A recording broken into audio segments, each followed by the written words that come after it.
OP Rawat ji हमारे साथ जुड़े हुए हैं, पूर्व चीफ इलेक्शन कमिश्नर है और इस पूरी प्रक्रिया को लेकर उनकी उनकी राय जानना बहुत जरूरी है। रावत जी, बहुत बहुत शुक्रिया, आप आज तक से बात कर रहे हैं इसके लिए।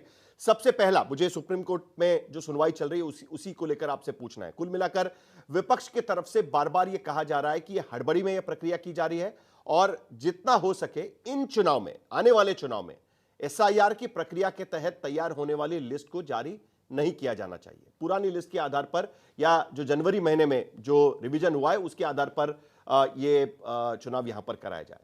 क्या लगता है आपको?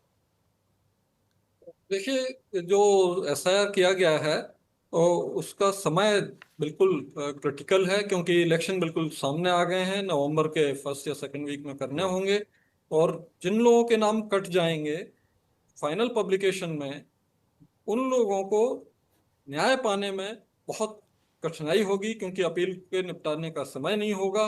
और हमारे यहाँ वैसे भी लोगों में अपैथी होती है कि चलो हम तो अपनी रोजी रोटी में लगे हैं, वोट डालने कौन जाए। तो ये लोकतंत्र के प्रति बहुत ही विश्वासघाती कदम होगा। हमें कोशिश ये करनी चाहिए कि हर व्यक्ति जो एलिजिबल है वो चुनाव के लिए वोटर लिस्ट में नाम उसका रहे और वो वोट डालने पोलिंग स्टेशन तक आए। इस प्रक्रिया को अगर देखेंगे तो आपको ये लगेगा कि ये समय सही नहीं था एसआईआर के लिए।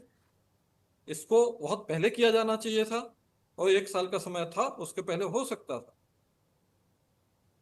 तो मतलब आपका यह कहना है कि जो 1 महीने का समय स्क्रूटिनी के लिए दिया गया है वो कम है, स्क्रूटिनी के लिए ना इससे ना ज्यादा ना ना समय लग सकता है। लेकिन कुल मिलाकर चुनाव आयोग बार बार यह कहने की कोशिश कर रहा है कि अभी तो सिर्फ ड्राफ्ट लिस्ट आई है, ड्राफ्ट लिस्ट को लेकर इतने सवाल क्यों उठा रहे हैं? अगर आपको उसमें कोई दिक्कत है तो उसको सुधारने के लिए 1 महीने का समय है, लेकिन आपको लगता है कि वो 1 महीने का समय काफी कम है, खास करके बिहार जैसे राज्य में।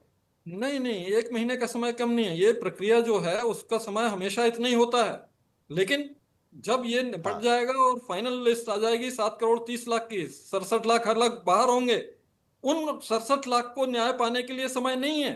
वो 1 महीने का हाँ। समय भी नहीं बचेगा, अपील का निराकरण नहीं हो पाएगा। हमारे देश में अपीलों का निराकरण इतनी जल्दी नहीं होता है, इसलिए समस्या है, इसलिए लोगों में पैनिक है, इसीलिए लोग घबराए हुए हैं।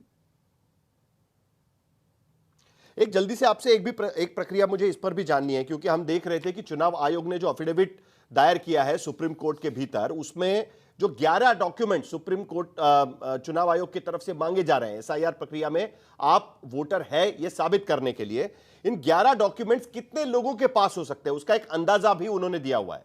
अब इसमें इंटरेस्टिंग बात यह है कि सिर्फ खास करके अगर हम देखें तो सिर्फ जो परमानेंट रेसिडेंस सर्टिफिकेट है जो 2011 से 2025 तक जारी किए गए हैं वो छोड़ दे तो बाकी सारे डॉक्यूमेंट्स सारे लोगों के पास होने की संभावना साफ शब्दों में कम नजर आ रही है यहां पर। तो ऐसे में बिहार जैसे राज्य में यह प्रक्रिया के लिए इतने सारे डॉक्यूमेंट्स में से एक डॉक्यूमेंट चुनना बिहार में खास करके कितना मुश्किल होगा, क्योंकि हमारे लोग जो सड़क पर जा रहे हैं, गांव गांव जा रहे हैं, वहां से भी पता चल रहा है कि कई लोगों के पास इस तरीके के डॉक्यूमेंट शायद नहीं होंगे।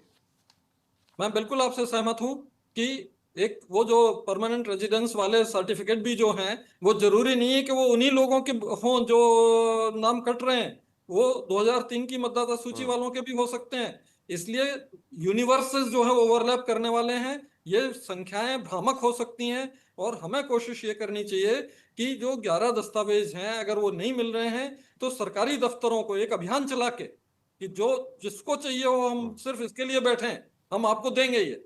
अगर ऐसा कर दें तो भी शायद ये चीज ना हो पाए, अन्याय ना होने पाए और कोई भी एलिजिबल वोटर छूट ना पाए।